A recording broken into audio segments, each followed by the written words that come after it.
चौसा के प्रखंड मुख्यालय स्थित बस स्टैंड पर डॉक्टर भीमराव अंबेडकर की जयंती मनाई गई। कार्यक्रम का उद्घाटन एसडीएम पंकज कुमार घोष और एसडीपीओ अविनाश कुमार ने संयुक्त रूप से दीप प्रज्वलित कर और केक काटकर किया। जयंती समारोह से पहले भीम सेना ने चौसा बस्ती सहित कई स्थानों पर एक रैली निकाली। यह रैली डॉक्टर भीमराव अंबेडकर की प्रतिमा के निकट समाप्त हुई, जहां मुख्य कार्यक्रम का आयोजन किया गया था। इस अवसर पर एसडीएम पंकज कुमार घोष ने डॉक्टर भीमराव अंबेडकर के विचारों पर प्रकाश डाला और उनके आदर्शों का पालन करने का आह्वान किया। एसडीपीओ अविनाश कुमार ने शिक्षा के महत्व पर जोर देते हुए सभी को शिक्षित होने के लिए प्रेरित किया। कार्यक्रम में अपर मुख्य न्यायिक दंडाधिकारी शंभू कुमार दास, भूमि सुधार उप समर्था पदाधिकारी सौरभ कुमार भारती, अवर निर्वाचन पदाधिकारी अजीत कुमार, बीडीओ सरीना आजाद सहित कई जनप्रतिनिधि और भीम सेना मौजूद थे। कोसी न्यूज 24 चौसा मधेपुरा से मोहम्मद अंसार आलम की रिपोर्ट।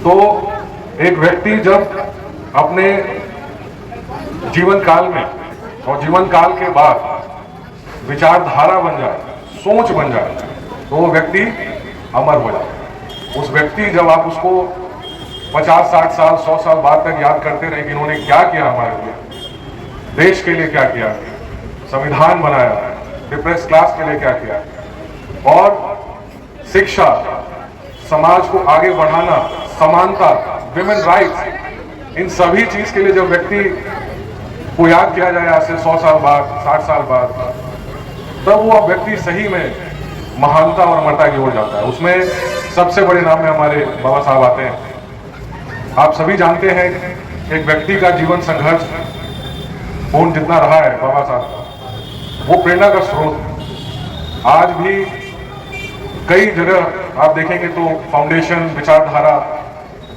उसमें जो समानता की बात होती है, उत्थान की बात होती है, शिक्षा की बात होती है, तो हर जगह बाबा साहब का नाम देखा जाता है।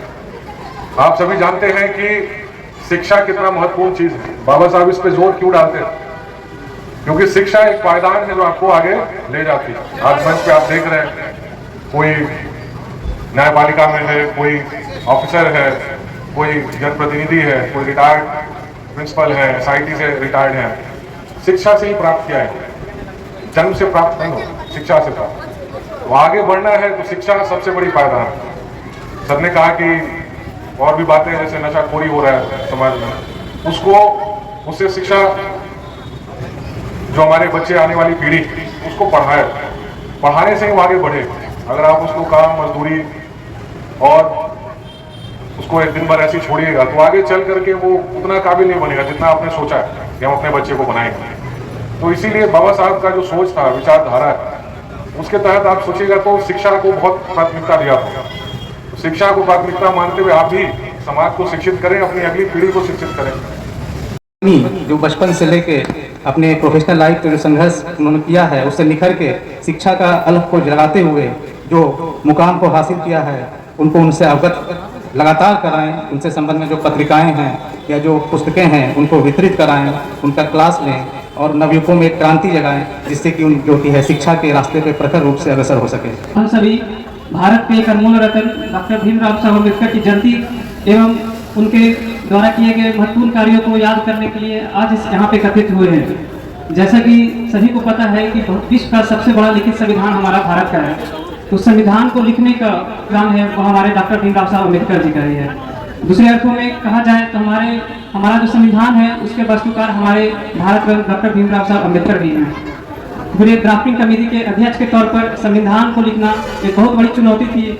उस समय खास करके जब भारत हमारा आज़ाद हो रहा था, देश विभाजन से जुड़ रहा था, उस समय सारे चुनौतियों से निपटते हुए इस तरह की संविधान की रचना कोई साधारण व्यक्ति तो कर नहीं सकता, इतना तो मैं भी मानता हूँ।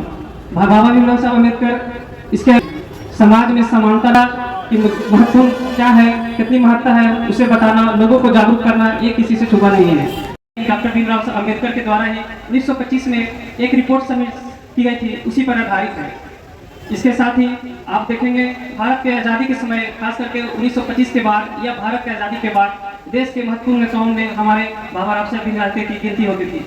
इसका मतलब आप उनके होदा, उनके कद, उनका योगदान को आप नकार नहीं कर सकते हैं। ये सब हमारा सौभाग्य है कि आज जो हम बैठे हुए हैं, हमारे पूर्वज जो हैं उनमें से एक डॉक्टर बाबा भीमराव साहब अम्बेडकर हैं, जिन्होंने आज जिस मंच पर आज हम लोग एक साथ बैठे